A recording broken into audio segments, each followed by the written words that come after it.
ever notice that voice in your head? The one that sneaks up at you at weird times, when you're folding laundry, brushing your teeth, staring at the ceiling at 3 a.m., and then suddenly, there they are, a character, fully formed, or maybe just a whisper of something, a glimpse, a tug at the back of your brain that won't let go. That's how it starts. That's how they get you. And now they live in your head, rent-free, demanding attention.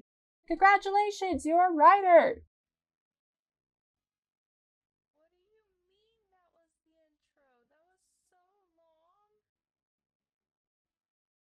Hello everyone, welcome to another Rough Draft Saturday where we take all the chaos of storytelling, throw it at a wall and see what sticks. Today we're talking about characters, how to make them, how to shape them, and how to keep them from turning into soggy, uninspired cardboard cutouts.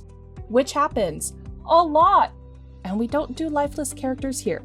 We want them to leap off the page, make bad choices, yell at us, and generally take over the story. Like the little fictional gremlins they are!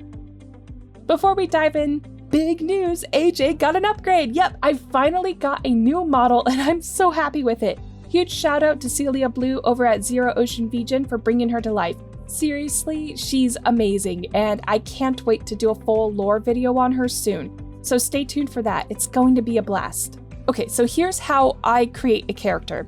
I usually start with a name or a list of attributes. It depends, but the name thing, that's serious business. Names hold power, they hold a soul. They have their own personality, and if you slap a bad name on a character, you will feel it. Like, think about it. There's that whole Kiki versus Boomba thing that was going on, where you already have an idea of who's who, don't you? Kiki's the sharp one, Boomba's the round one.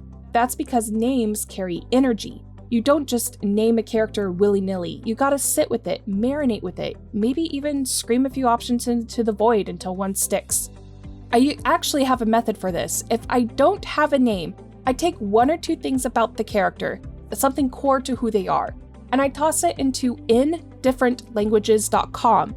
Seriously, it's my secret weapon. Like, I had this bug person once, right? A biologist, totally obsessed with nature, so I threw ant into the search bar and then found a Basque word for it, inuri. Boom, perfect fit. And from there, everything just clicked into place. Once I have a name and a list of attributes, I have a solid foundation. Then I dive into who they are, what they look like, what they hate, the important things. And when I say important things, I mean, what would be said about them if they died? Morbid? Absolutely. Effective? You bet.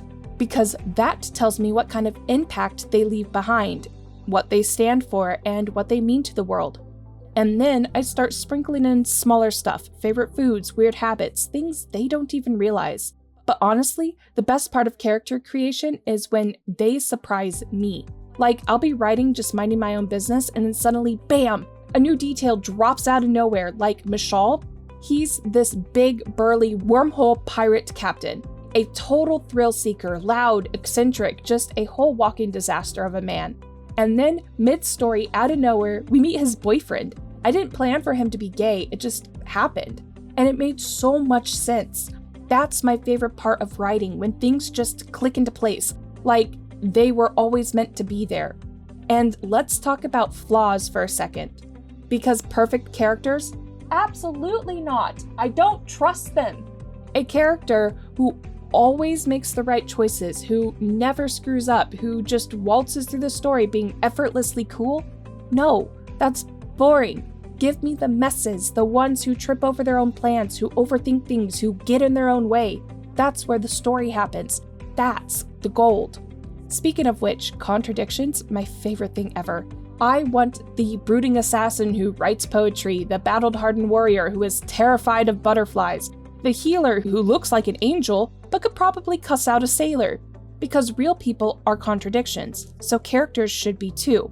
No one is just one thing, and if your character is too predictable, boo! Give me something weird, give me something unexpected, exciting. Oh, and dialogue. Dialogue is one of the fastest ways to make a character feel real. And I'm not just talking about accents or slangs, I mean rhythm, quirks, the way they naturally talk. Do they ramble? Do they give one-word answers? Do they swear a lot? Do they never swear at all?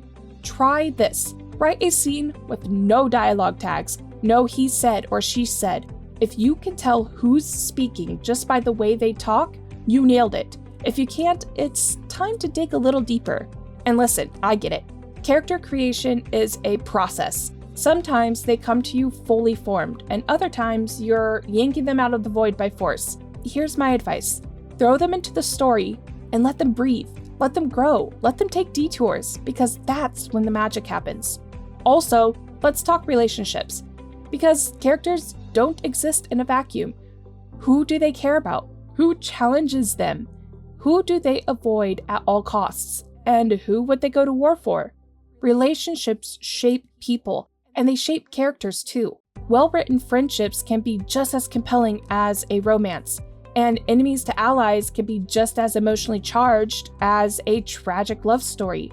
Don't just think about your character, think about how they bounce off of others. The chemistry, the tension, the history, it's all gold. And another thing, characters need goals. What do they want? And more importantly, what happens when they can't have it? A character without a goal is just there, floating, existing.